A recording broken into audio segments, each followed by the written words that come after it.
الحمد لله رب العالمين والصلاة والسلام على سيد الأنبياء والمرسلين أما بعد فأعوذ بالله من الشيطان الرجيم بسم الله الرحمن الرحيم السلام علیکم ورحمۃ اللہ وبرکاتہ۔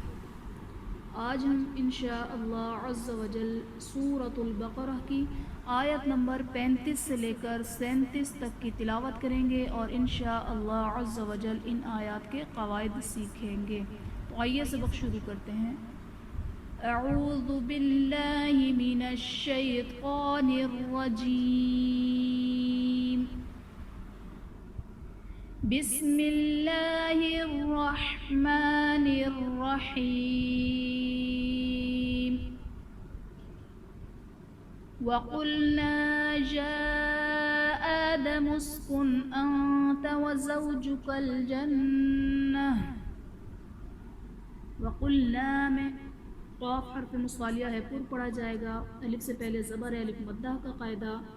یا آدم میں یا پر کھڑا زبر ہے جو کہ الف مدہ کے قائم مقام ہے، اور حرف مدہ کے بعد حمزہ اسی کلمے میں ہے تو یہاں پر مد متصل کا قاعدہ ہوگا۔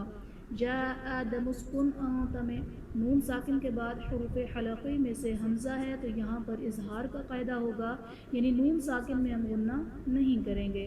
انت میں نون ساکن کے بعد حروف اخفا میں سے تا ہے تو یہاں پر اخفا کا قاعدہ ہوگا، یعنی نون ساکن میں ہم غنہ کر کے پڑھیں گے۔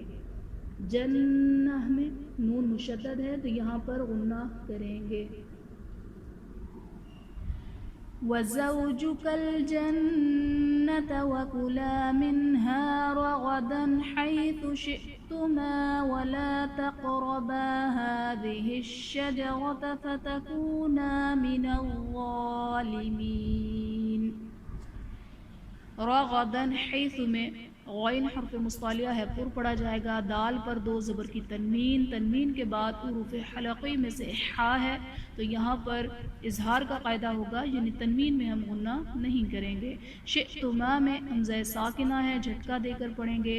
تقربا میں قاف حرف قلقلہ ساکن ہے تو یہاں پر قلقلہ خوب ظاہر کریں گے۔ من الظالمین میں غا حرف مصالیہ ہے، پر پڑھا جائے گا، یا ساکن سے پہلے زیر ہے، یا مدہ کا قاعدہ، اور حرف مدہ کے بعد عارضی سکون یعنی وقف کی وجہ سے ہم نون کو ساکن کریں گے تو یہاں پر مد عارض کا قاعدہ ہوگا۔ فَأَزَلَّهُمَا الشَّيْطَانُ عَنْهَا فَأَخْرَجَهُمَا مِمَّا كَانَا فِيهِ وَقُلْنَا اهْبِطُوا۔ فَأَخْرَجَهُمَا میں خا حرف مصالیہ ہے، پر پڑھا جائے گا، را پر زبر، را کو پر پڑھا جائے گا۔ مما میں میم مشدد ہے، یہاں پر غنہ کریں گے۔ قُلْنَا اهْبِطُوا میں قاف حرف مصالیہ پر پڑھا جائے گا، قُلْنَا اهْبِطُوا قا حرف مصالیہ ہے، پر پڑھا جائے گا۔ وَقُلْنَا اهْبِطُوا بَعْضُكُمْ لِبَعْضٍ عَدُوٌّ۔ بعضکم لبعض میں میم ساکن کے بعد حربا اور میم کے علاوہ لام ہے تو یہاں پر اظہار شفوی کا قاعدہ ہوگا، یعنی میم ساکن میں ہم غنہ نہیں کریں گے۔ لبعض عدو میں بعد کے نیچے دو زیر کی تنوین، تنوین کے بعد حروف حلقی میں سے عین ہے تو یہاں پر اظہار کا قاعدہ ہوگا، یعنی تنوین میں ہم غنہ نہیں کریں گے۔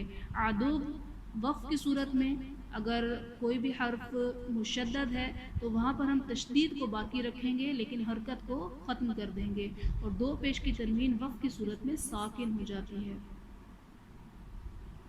وَلَكُمْ فِي الْأَرْضِ مُسْتَقَرٌّ وَمَتَاعٌ إِلَىٰ حِينٍ۔ وَلَكُمْ فِي الْأَرْضِ میں میم ساکن کے بعد حربا اور میم کے علاوہ فا ہے تو یہاں پر اظہار شفوی کا قاعدہ ہوگا، یعنی میم ساکن میں ہم غنہ نہیں کریں گے۔ مستقرون را پر دو پیش کی تنوین، تنوین کے بعد حروف یرملون میں سے واو ہے تو یہاں پر ادغام مع الغنہ کا قاعدہ ہوگا، یعنی تنوین میں ہم غنہ کر کے پڑھیں گے۔ متاع الی میں عین پر دو پیش کی تنوین، تنوین کے بعد حروف حلقی میں سے حمزہ ہے تو یہاں پر اظہار کا قاعدہ ہوگا، یعنی تنوین میں ہم غنہ نہیں کریں گے۔ فَتَلَقَّى آدَمُ مِن رَّبِّهِ كَلِمَاتٍ فَتَابَ عَلَيْهِ۔ فَتَلَقَّى آدَمُ میں قاف حرف مصطالیہ ہے، پر پڑھا جائے گا، اور قاف حرف قلقلہ بھی ہے جو کہ مشدد ہے، تو یہاں پر قلقلہ خوب جماؤں کے ساتھ ادا کریں گے، اور قاف پر کھڑا زبر ہے جو کہ الف مدہ کے قائم مقام ہے، اور حرف مدہ کے بعد حمزہ دوسرے کلمے میں ہے تو یہاں پر مد منفصل کا قاعدہ ہوگا۔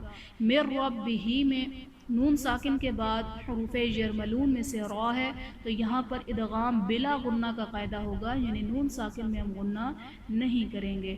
کلمات فتاب میں تا کے نیچے دو زیر کی تنوین، تنوین کے بعد حروف اخفا میں سے فا ہے تو یہاں پر اخفا کا قاعدہ ہوگا، یعنی تنوین میں ہم غنہ کر کے پڑھیں گے۔ علیہ میں یا ساکن سے پہلے حرف زبر ہے، یا لین کا قاعدہ، اور حرف لین کے بعد عارضی سکون یعنی وقف کی وجہ سے ہم ہا کو ساکن کریں گے تو یہاں پر مد لین عارض کا قاعدہ ہوگا۔ إِنَّهُ هُوَ التَّوَّابُ الرَّحِيمُ۔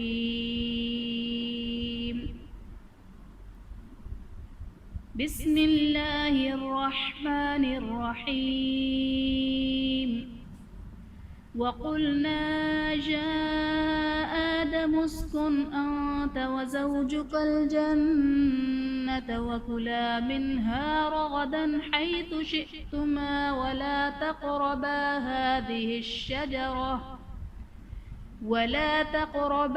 هذه الشجرة فتكونا من الظالمين۔ فأزلهما الشيطان عنها فأخرجهما مما كانا فيه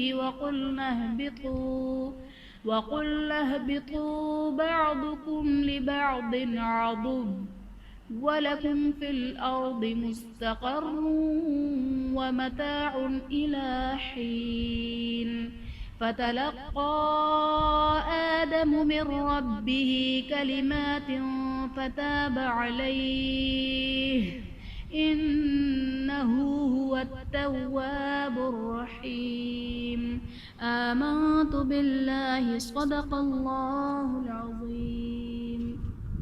آخر میں اللہ تبارک و تعالیٰ سے دعا ہے کہ وہ ہمیں اخلاص کے ساتھ قرآن پاک کو پڑھنے، سمجھنے، اس پر عمل کرنے اور دوسروں کو بھی سکھانے کی سعادت عطا فرمائے۔ آمین آمین یا رب العالمین۔ بجاہ النبی الامین صلی اللہ تعالیٰ علیہ وسلم۔ السلام علیکم ورحمۃ اللہ وبرکاتہ۔